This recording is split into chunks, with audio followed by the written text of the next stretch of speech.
Ragatz with Vikings on SI here in the press box at MetLife Stadium, where the Vikings just started their season in very impressive fashion with a 28-6 victory over the Giants. And this game started kind of rough for the Vikings. Their first offensive possession was a fumble by C.J. Ham that had us thinking, here we go again, after all of the fumbling woes that really hurt the Vikings early in last season.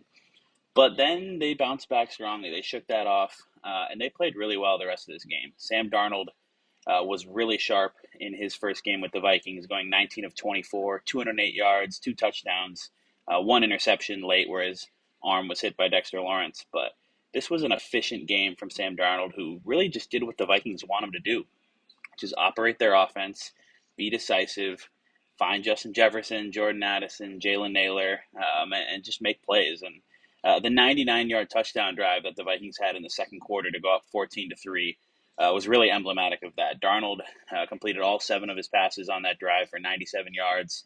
He hit Jefferson on a 44-yard bomb, and then wound up converting it on a 4th and 2 from the Giants' 3-yard line with a slant to Jefferson. Aaron Jones is also a really big difference maker in this Vikings offense, and we've been talking about that a lot this offseason, and it came true in their first game of the season.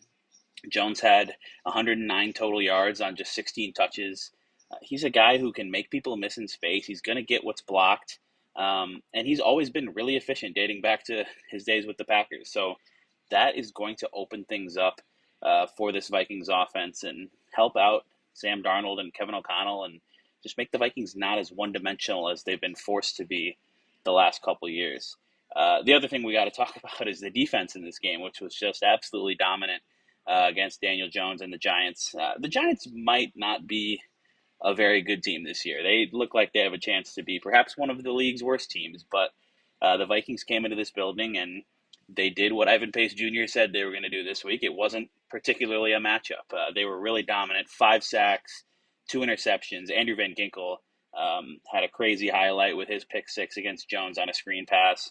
Harrison Smith got his 35th interception of his career. Dallas Turner recorded his first career sack. There were guys up and down the roster on defense who were flying around and making plays for Brian Flores. Now it's going to get a lot more difficult as the Vikings come home in week 2 and they'll face the defending NFC champion San Francisco 49ers. So that'll be a massive step up in competition from this one. But all you can do is play who's on the schedule and play your best football. And the Vikings did that in week 1 with a very convincing win over the New York Giants.